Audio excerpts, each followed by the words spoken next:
Hello guys, yung cake na gawa ko ngayon, ito ay ang ating two-tier wedding cake po. Ang theme po niya is rustic theme cake. Para siyang boho theme din ang style, pero rustic naman ito for wedding. O diba, ang ganda-ganda. Nakita ko to guys, yung design niya, isinend po ito sa akin ni Miss Samantha, yung mismong bride po natin. Siya po ang namili niya ng design, sinend lang niya sa akin. Tapos, yung ano na ito, yung mga ginamit ko nga pala dito sa cake na ito is yung bunny tails, tsaka yung pampas grass. Balik, kung saan ko siya binili, ilalagay ko lang yung link dito. Ilalagay ko lang yung link, ang products pala niya. So ito yung guys, yung pinaka ano niya talaga is yung gamit ko dito is same before pa rin, DLA fondant, tsaka yung color niya is brown. Ang nilagay ko nga pala dito para magganyan yung kulay niya, I mix the color brown and orange. Very light lang po talaga siya ng orange para magmukha po siyang ganyan.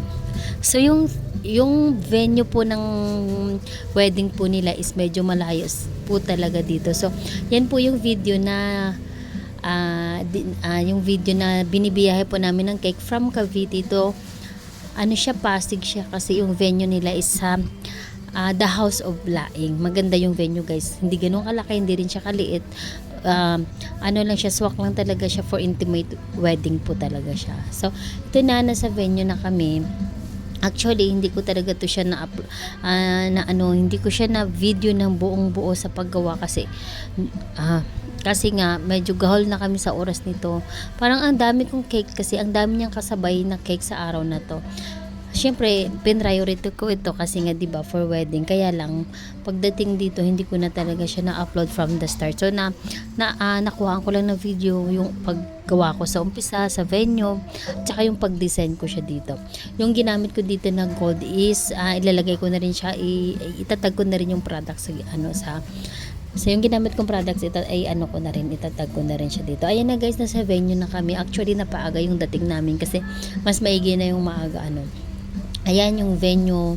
Ayan, actually hindi pa yan yung pinaka-place ng cake Nilipat pa yan siya. Kaya lang wala pa silang na-prepare nung time na pagdating namin, kaya pinalapag muna siya dyan. Pero pinalapag muna siya dyan. Ayan na siya guys. So, diba yan yung venue, diba for intimate wedding lang po talaga siya.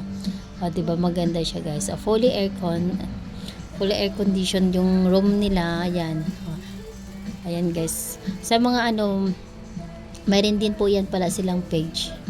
Ayan, The House of Authentic Laing. Ayan na guys. So, diba nagpa-video ako dyan. Actually, nang init-init pa talaga nung time na yan. At ito ng ating groom and bride. So, best wishes po. And thank you for watching. Sa mga hindi pa po na-subscribe, please like and subscribe. Bye!